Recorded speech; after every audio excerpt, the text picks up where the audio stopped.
కామ్మ సామాజిక వర్గం తాలూకు వారి విశిష్టత, వారి ప్రతిష్ట, వారి గత వైభవం, గత చరిత్ర గురించి అనేక సార్లు అనేక సందర్భాల్లో ప్రస్తావించారు. ఇవాళ కూడా ప్రస్తావించారు, మాట్లాడారు. అయితే నేను మన గత వైభవం గురించి జోలికి పోకుండా ఇవాళ ఏంటి మన పరిస్థితి అనే దాని గురించి ఒక్క 2 నిమిషాలు మాట్లాడదలుచుకున్నాను. జట్టి కుసుమ కుమార్ గారు ఇవాళ ఈ ప్రయత్నాన్ని మనందరం ఖచ్చితంగా అభినందించి తీరాలి. కారణం ఏంటంటే కమ్మ సామాజిక వర్గం ఒక సంధి కాలంలో ఉంది. అయిన వాళ్ళకి కాని వాళ్ళకి కూడా మనం అక్కర్లేకపోతున్నాం.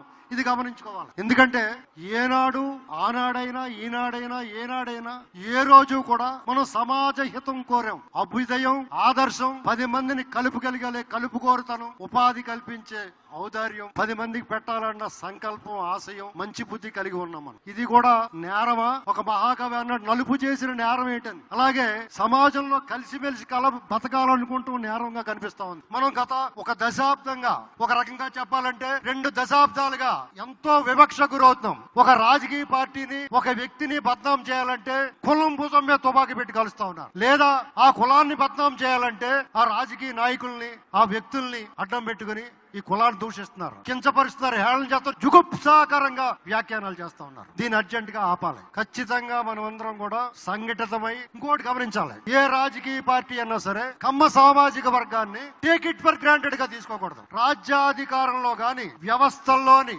అవకాశం ఉన్న ఉద్యోగులకు కానీ వారి వాటా వారికి దక్కాలి.